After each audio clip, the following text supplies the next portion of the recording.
Good afternoon. My name is Jeff Marion. I'm with the U.S. Geological Survey, and I'm stationed at Virginia Tech in Blacksburg, Virginia. I'm a recreation ecologist, which means I study visitor impacts to protected natural areas. Today, unfortunately, I'm not able to join you personally, so the first part of this presentation will be recorded. The second part will be given by Morgan Sommerville live, and he'll also be able to answer some questions. Morgan is the Appalachian Trail Conservancy's Director of Visitor Use Management. The title of our presentation today is Management Case Studies Resolving the Worst Appalachian Trail Camping Impacts. We have two presentation objectives for you. The first is to illustrate some of the challenges of camping impact management by describing some research and some management collaborations from the Appalachian Trail, some of the worst places of camping. Our second is to describe some of these successes that we've had in addressing some of these camping challenges, but also some lessons learned. We weren't always successful 100%. And we will be looking at some of the Appalachian Trail's worst camping management locations. And so stay tuned. We're going to be talking about two places in particular today: Annapolis Rocks up in Maryland and Hawk Mtn down in Georgia. So first, some background information. I've just recently finished here at Virginia Tech working with colleagues Jeremy Wimpy and a couple of outstanding graduate students, Fletcher and Johanna, on a multi-year Appalachian Trail study. This study was funded by the National Park Service's Appalachian Trail Park Office. It was administered by the Appalachian Trail Conservancy, and it was conducted here at Virginia Tech.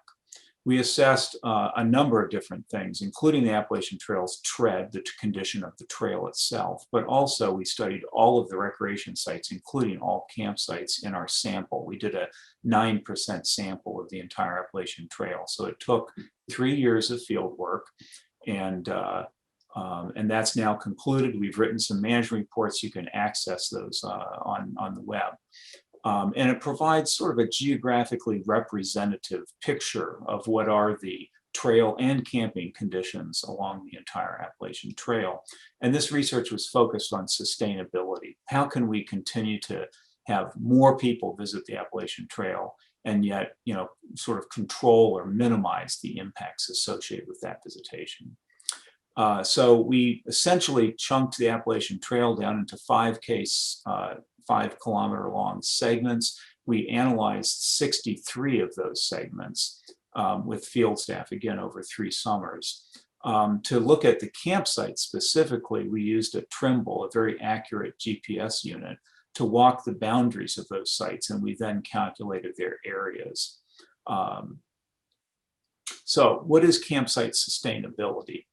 A definition would be a sustainable campsite can accommodate the intended type and amount of use over time without unacceptable levels of expansion, degradation, or maintenance.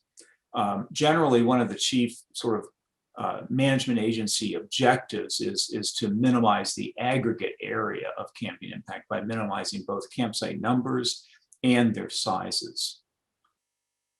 Managers are experiencing more frequent problems in achieving their objectives, particularly in high use areas, and particularly with sort of the annual use bubble of thru-hikers that makes its way north along the Appalachian Trail every summer.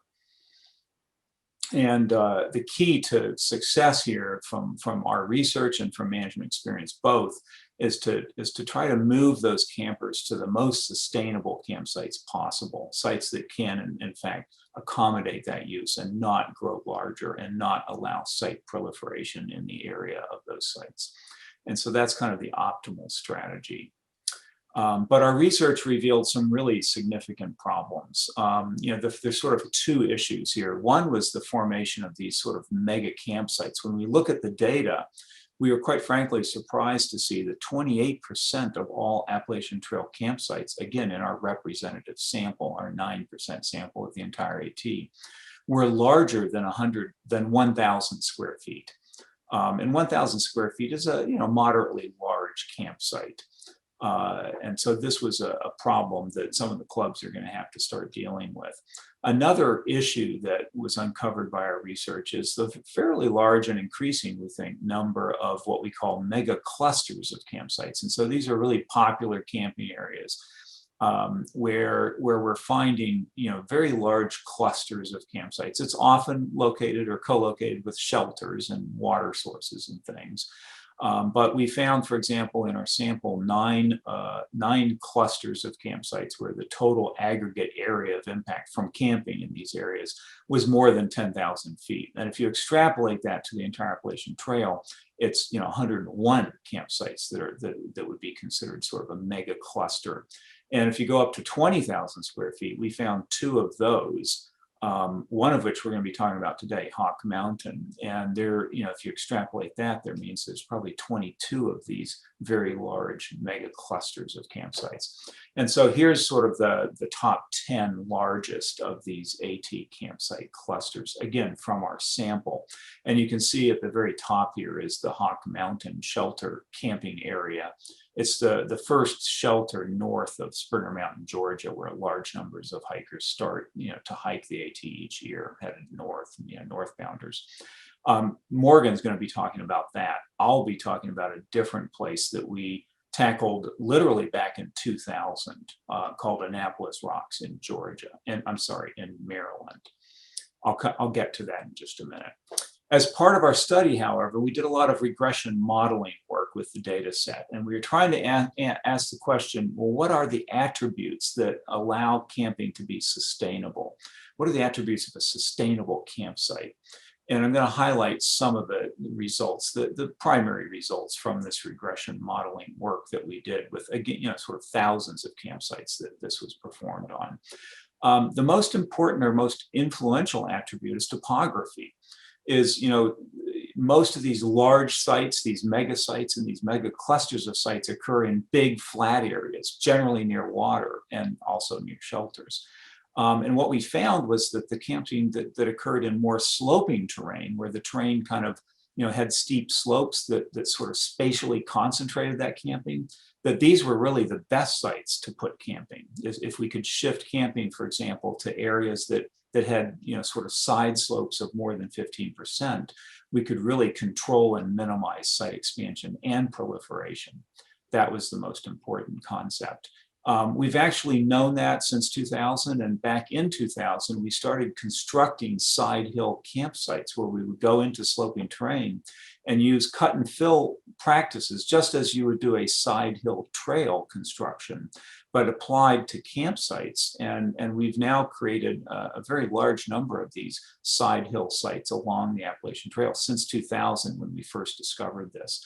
Our recent research has confirmed that in the regression studies. Rugosity is another issue. It's not quite so easily done in the Appalachians, or more easily done out west, but finding a campsite that's in an area that has lots of rockiness, inherent rockiness, and that rockiness essentially concentrates the use on the non-rocky spots. And so if you make some tent pads and some campsites in really rocky areas, they won't expand, they won't proliferate. And then finally, grasses. If you can shift camping into meadows or open forests that allow a lot of sunlight penetration, the grasses are very recreationally, resistant to trampling impacts. And they recover very quickly. So they're resistant and resilient. They recover fast. And you'll see some pictures here in just a sec. So the picture in the upper left here is one that occurs in sort of a gap in the Appalachians. And you can see steep sloping terrain in all of the offsite areas around this site. And so you could really, double and triple and quadruple use on this campsite. It's not going to expand because of topography around it.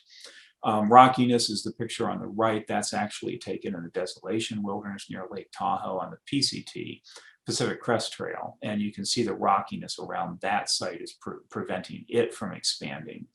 And then in the lower left, you see a side hill campsite where we've gone into sloping terrain and we've constructed this nice flat tent pad. And once again, you could heap on the use to that site, and it really wouldn't expand over time. So it's a forever solution.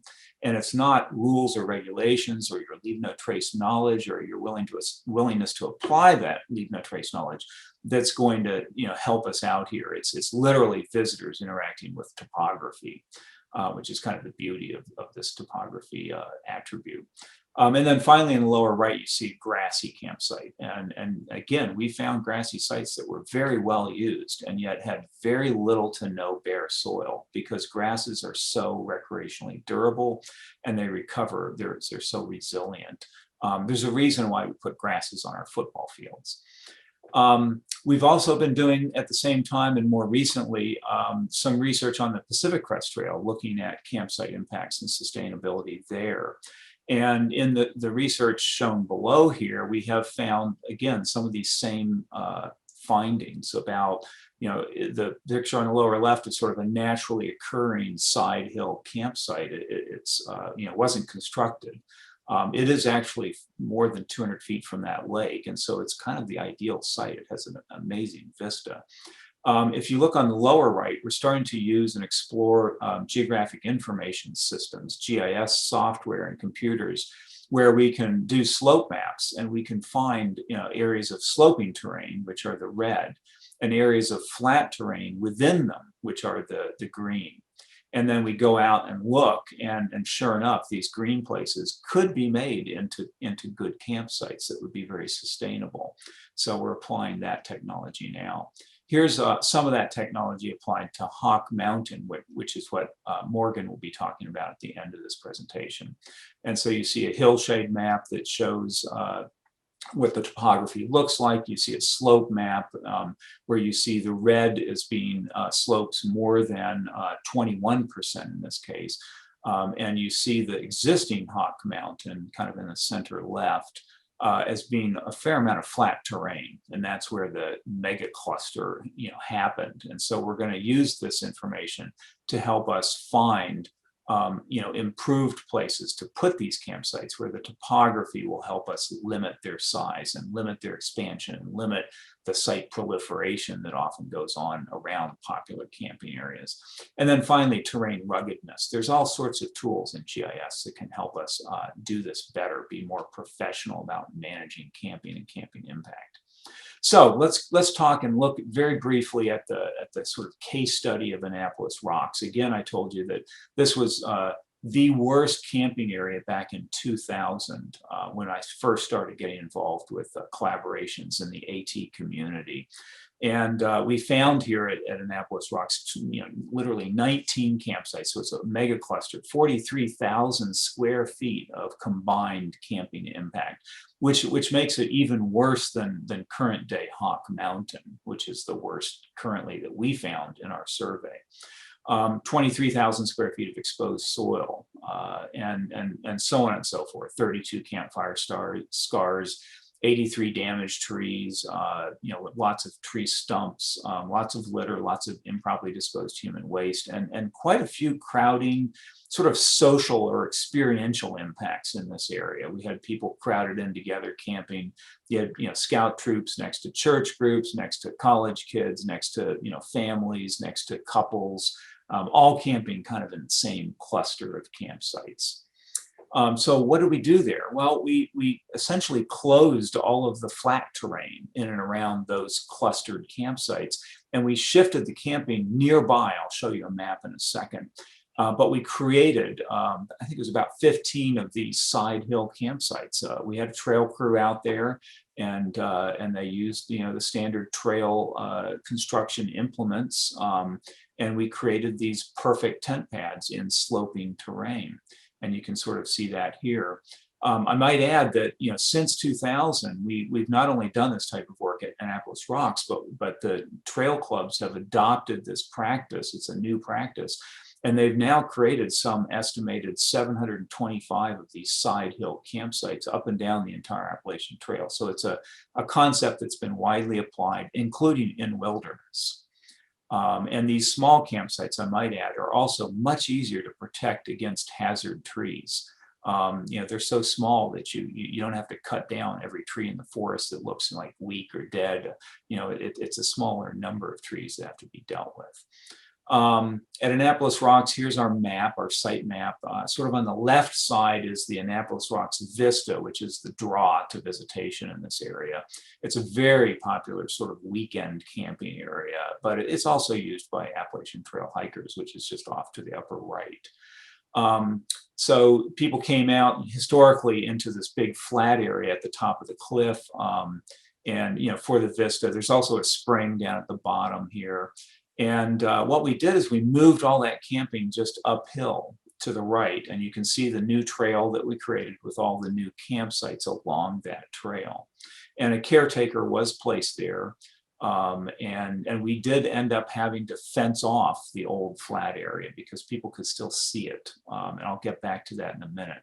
But again, the original campsites, if you added up all the campsite sizes, 43,000 square feet of impact.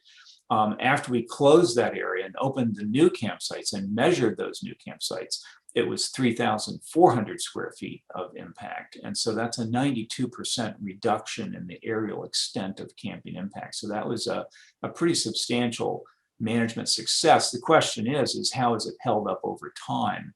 And so we've been returning to these sites every few years to remeasure them, and I'll be publishing a paper on that in the near future. But all in all, it's been very successful. There have been some lessons learned yet, which I'll share with you in just a minute. We have also done and already published an article on sort of the experiential side of shifting the camping from this kind of a dense cluster of sites out to these well-spaced side hill sites.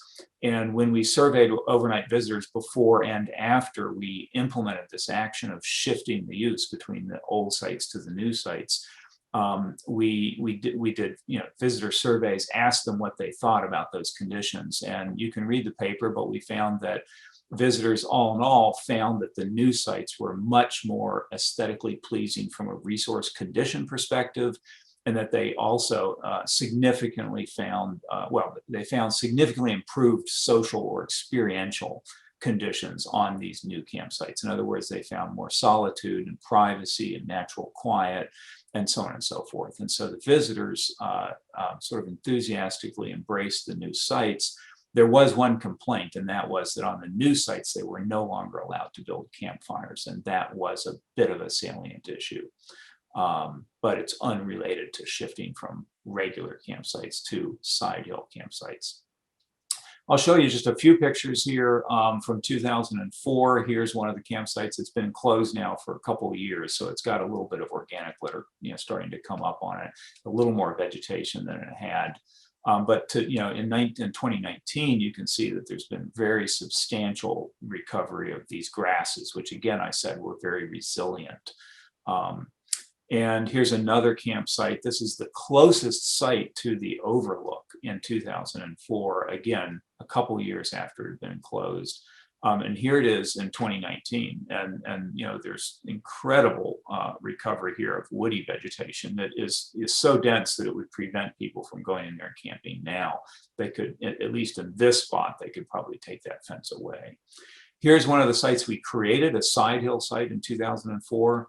And you can see some green on this. It's kind of just a, I don't know, mossy type condition, a very thin mossy condition. And that was converted to grasses and sedges, actually more sedges than grasses. But you can see that it hasn't really enlarged very much at all. Some of the other sites did enlarge a bit. And one of the things that I'll talk about in just a second is that, we didn't move the sites to sufficiently steep terrain. It was steeper terrain, but one of our lessons learned, and that's what I'm going to do now, is sort of summarize and end my part of the talk with a summary of what are the lessons learned here. The first is that it's really best to shift the camping completely away from the original sites. In this case, we just moved them up the hill from a flat area. And you could still look down and see that flat area. And so they felt like, okay, well, we've got to put fencing around that area to keep people out. We've got to sign it. We have to have caretakers, there. And the caretakers are still there 20 years later. And so that's why, because the new sites are so close to the old sites. It would have been better really to simply move it completely. The second is that the side hill sites, quite frankly, need to be in steeper terrain. In the case of Annapolis Rocks, the terrain that we moved it to was probably in the order of 10 to 12% grade or slope off the sites. The sites were essentially flat-ish, gently sloped, perfect tent pads, but the terrain around them was only at the 10 to 12% grade. And that's not steep enough. We discovered that several of those sites started to expand when they were intensively visited. And quite frankly, it's best to move the campsites to terrain where it's 15 or even maybe 20% slopes around the campsite to compel people to spatially concentrate their activity. And then finally, there are some push-pull kinds of tactics that can help to deter site expansion. You definitely want to create sort of the perfect tent pads, which will pull people to them, and they'll say, "Oh man, look at that tent pad; it's ideal."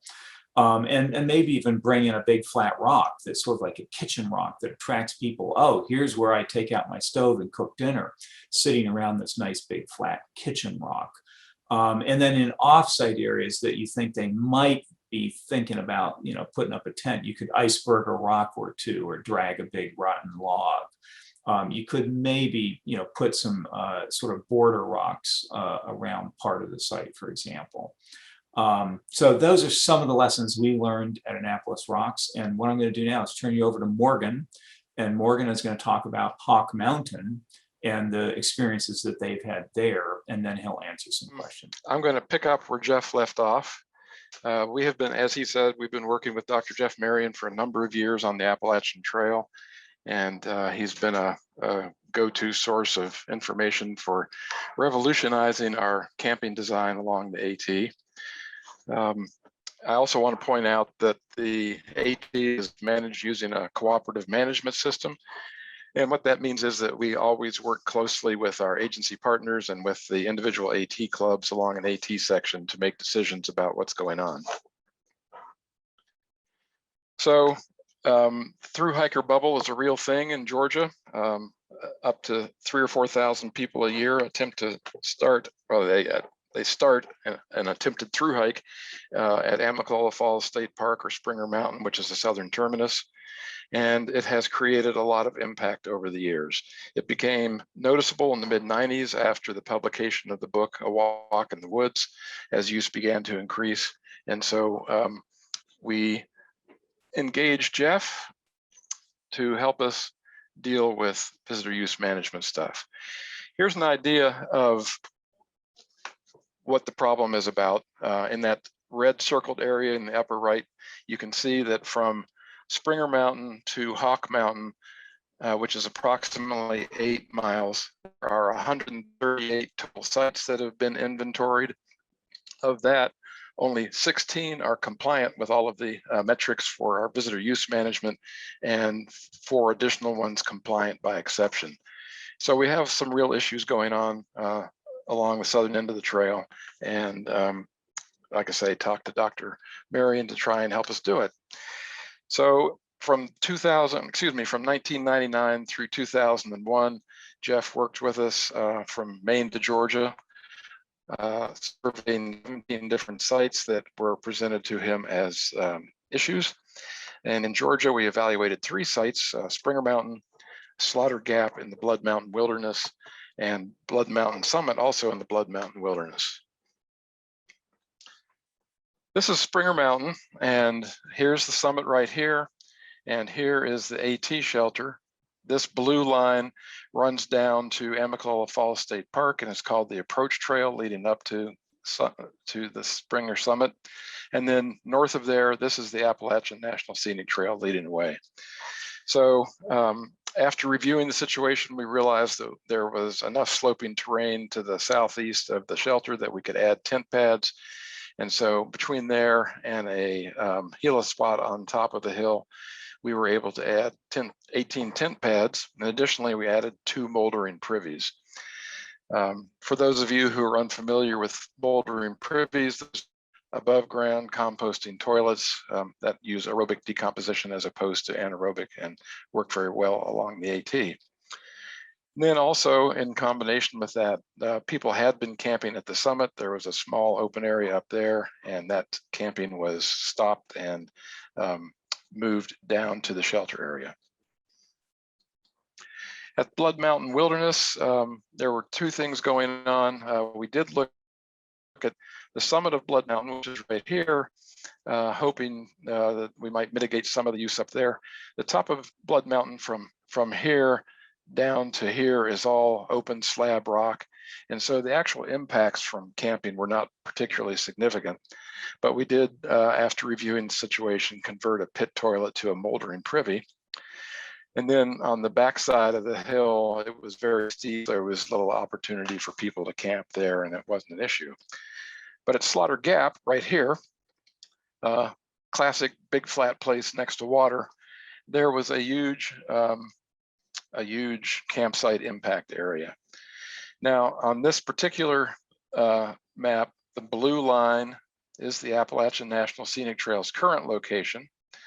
This orange line is the Duncan Ridge National Recreation Trail. And this purple line here is a side trail that comes up from the Lake Winfield Scott Recreation Area, which is about 1.5 miles down from the AT. And then this blue line comes up from Vogel State Park. So when we were reviewing this with Jeff, all four of them met right smack in the middle of Slaughter Gap, which is why there was a camping area there. So our main solution was to do two things.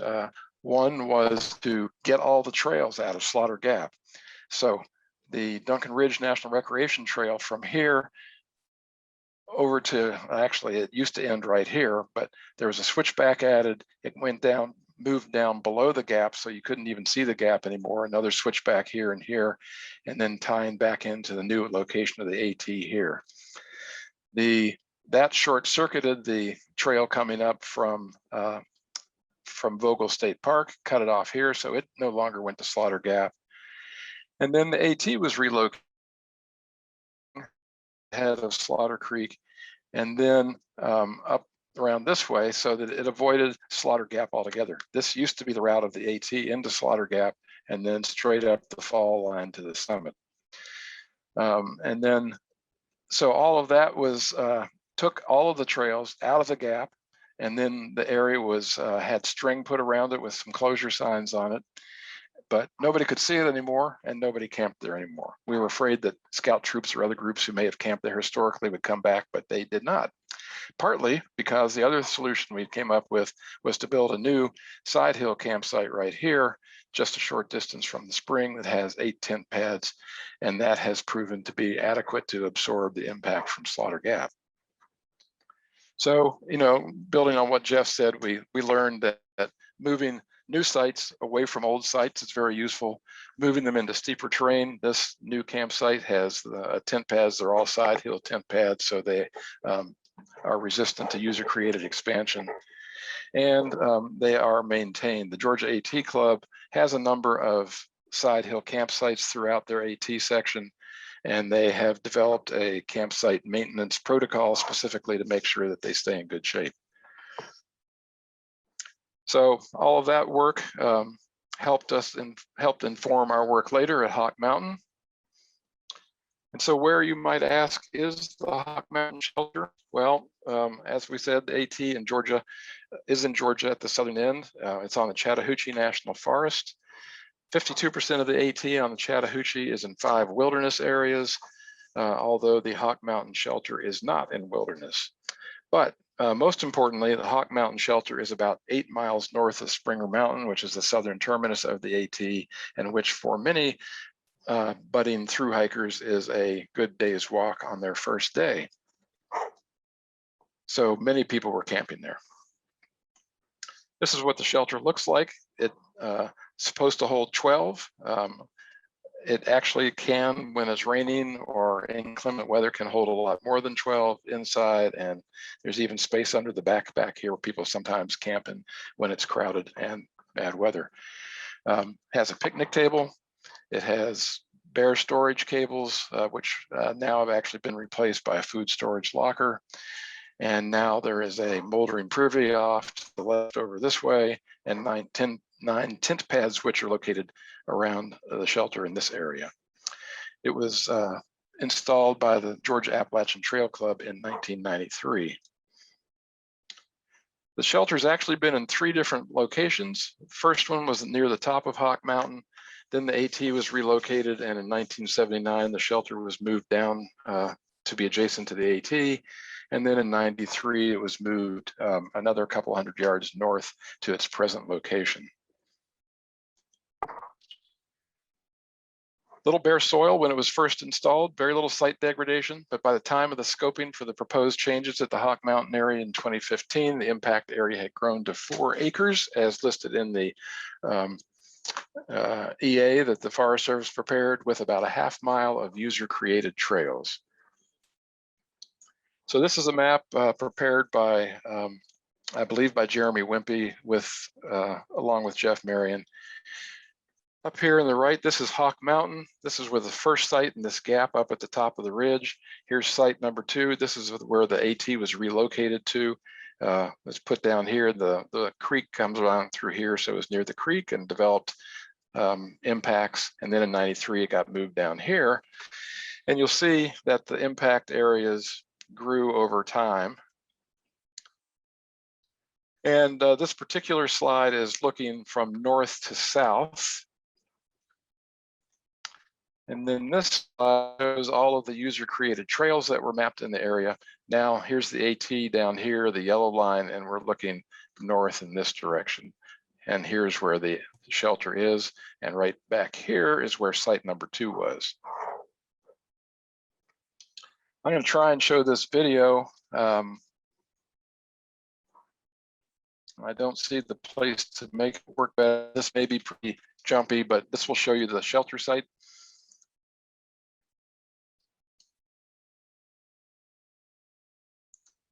This shows the food storage cables that were originally put in there, and then you can see there's space under the shelter where people might camp in an overflow situation.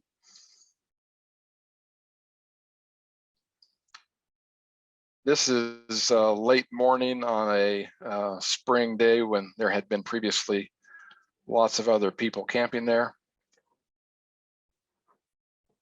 And there's a hammock camper over there. So lots of barren core, 4 cumulative acres of impact as measured by the Forest Service. Some crowding going on here. Here's the various tent pads that were identified. And of course, our desired condition is to try to have it as natural appearing as possible. And so the visitor use management planning was to try and determine that. So in 2015, we started visitor use management planning that had 3 strategies with 9 tactics or recommendations. One of the strategy was improve resource resistance, and the tactic that went with that, adopt a campsite impact containment system, which translates into build side hill campsites. Hawk Mountain was the worst place along the Georgia section for impact, as Jeff pointed out. So it was decided to build a new campsite well away from the shelter with side hill tent pads, addressing most of the things we had learned previously. It was about 7/10 of a mile south on the AT. It was designed as a linear campsite beginning at the water source and working back to the AT, so there wouldn't be any switchbacks to cut or shortcuts from campsites to the AT. David Kirkendall, who many of you may know and is why I mentioned him, retired U.S. Forest Service employee with significant wilderness management experience, was contracted and searched for alternatives that we might use for moving to a campsite along the AT. So here's a map that shows that. I will show you first, here's Hawk Mountain. This dotted line is the original route of the AT, and you can see it goes straight up the fall line here and straight down the fall line here. And that, of course, is why it got relocated to the side hill. This dot is the original shelter, site number 1. This dot is actually in the wrong place. It should be right here, and that's site number 2. And then this red dot is the current location of the Hawk Mtn Shelter. And you can see the large flat area and associated flat areas in there. So 7/10 of a mile back, David looked around and came up with 3 alternatives. Number 1 was the best in terms of the trail. It was a nice moderate trail with good side hill that would have worked well, but unfortunately the spring was unreliable, so it didn't work out. Number 3 had actually too steep of terrain in this section through here. And then when you got down to the water source, there was a big flat area, so we were afraid people would just start camping down there. And although I have drawn it to look like that's the case here too, the spring is probably actually up in here. And number 2 was a nice median between the two with a good layout, moderate terrain, and a reliable spring. The original scoping in the EA called for removing the A.T shelter at Hawk Mountain altogether, and closure of that site to camping as well once the new campsite was completed.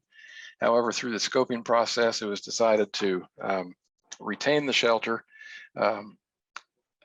and build a campsite that had enough capacity to house 100 people a night if that number ever were again to be created.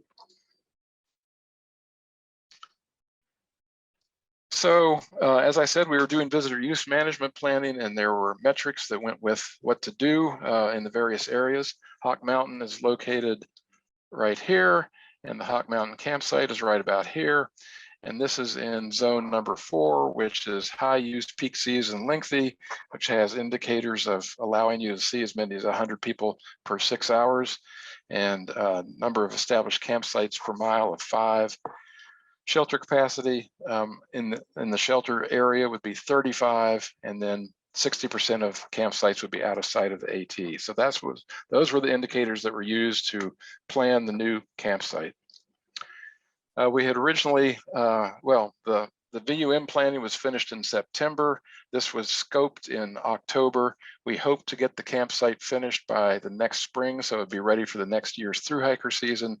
Ordinarily, this kind of work would be done by Appalachian Trail volunteers, but in this case, they said, no, this is so much work, it'll probably take us a year or 2 to do, so we can't do it. So we were able to find 3 donors who contributed enough to hire a contractor and buy the supplies for the campsite. So the contractor finished it by mid-February, and then the Georgia A.T. Club volunteers did the finish work to get the campsite ready to be opened. Here's a picture of campsite number, or tent pad number 2, showing the trail going by and a typical size of one of those. And you can see, and I'll describe in a minute, why there's that little ledge between the campsite and the trail. Here's the intersection between the campsite side trail and the Appalachian Trail. Here's campsite number 1. That's an identified hammock site with a hammock user happily in place. And now here's campsite 2 again with a tent on site, and you can see the crib log over here, and then the rock steps here, which allow people to sit and use that as a base for cooking or just relaxing. Some of the tent pads were big enough for more than 1 tent, and there are 3 accessible sites as well, which are probably would accommodate at least 3 tents, perhaps even 4. Food storage lockers were installed, and yes, we repainted them. They are no longer blue, they're OD or black. And we also installed an accessible moldering privy. And finally, here's a map of the site. Here's the A.T. at the bottom in orange. So it's trending downhill until it gets to the spring here. We have 30 side hill sites, which includes 3 accessible sites, 8 that are identified as hammock usable, and 3 food storage lockers and 1 moldering privy. It has been successful. It is not getting as much use as we would hope. People are always drawn to the shelters, but I would say compared to previous use, about 50% of people coming to the Hawk Mountain area as thru-hikers are now staying at the campsite as opposed to at the shelter area. And that is the end. Happy to answer any questions, and Jeremy Wimpy may be with us as well to answer questions.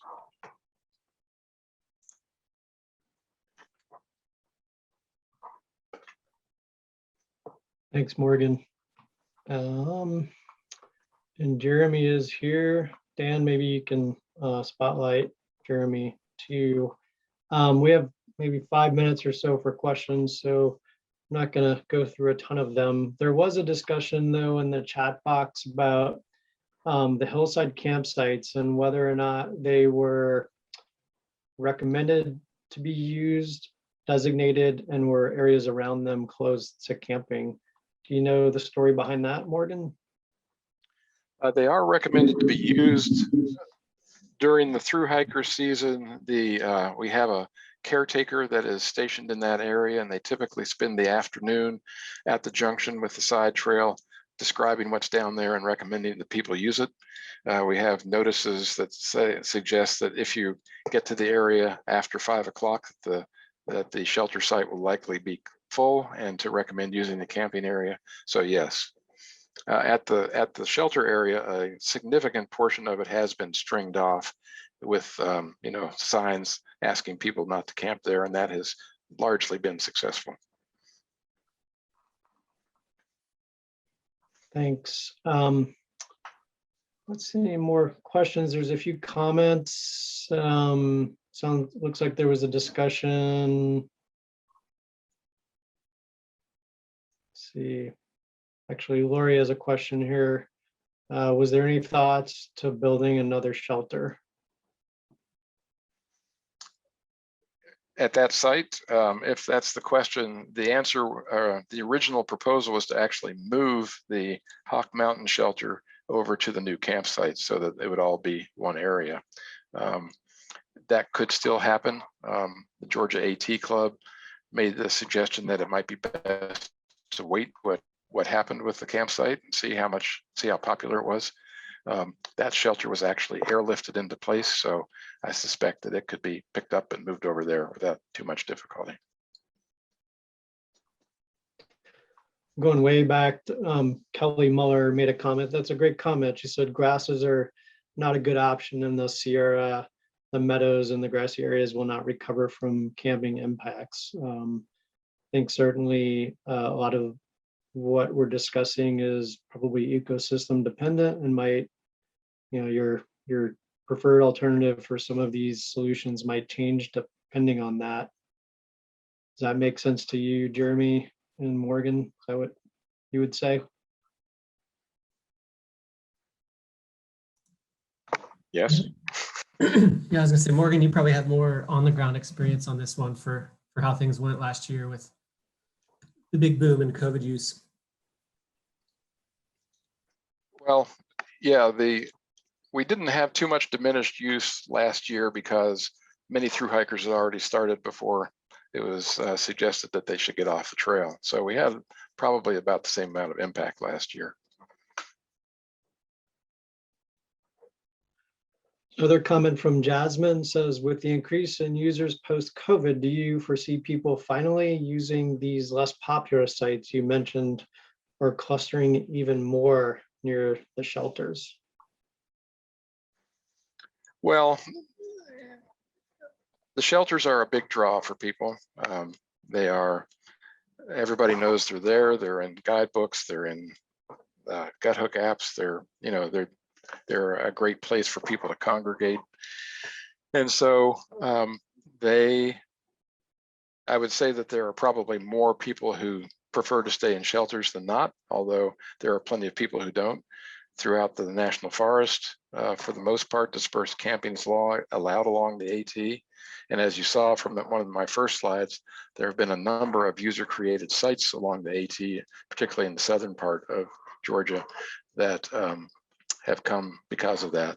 So yeah, when the sites become over capacity, then we start getting lots of impact. And and the A.T shelter there's research that shows that they are great at reducing impact in an area, but that's only if people are only staying in the shelter. And of course, as the thru-hikers start, there's way more people to camp than there is shelter space.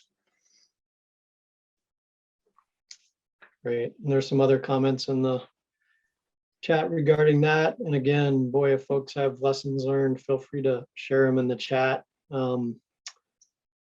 one probably final question here from Becky Blanchard, and it says, can you please repeat how much of the AT was relocated from the National Scenic Trail side?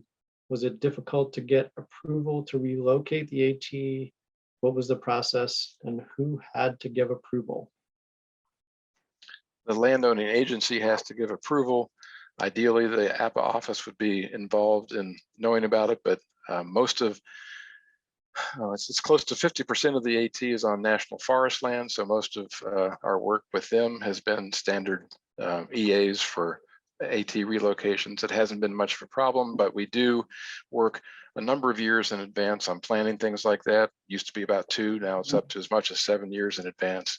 So aside from the budget cutbacks that have, cut back on things like archaeologists and so on, the Forest Service has always been great to work with on planning relocations of the AT. Thanks. Great question, Becky. And so I'm going to wrap us up there. Morgan, again, thanks for spending this time with us and the other session that you did earlier this week. Appreciate it. Dr. Wimpy, appreciate you sticking around for this second session as well. It's great to have you participate in this. And thanks to Dr. Marion,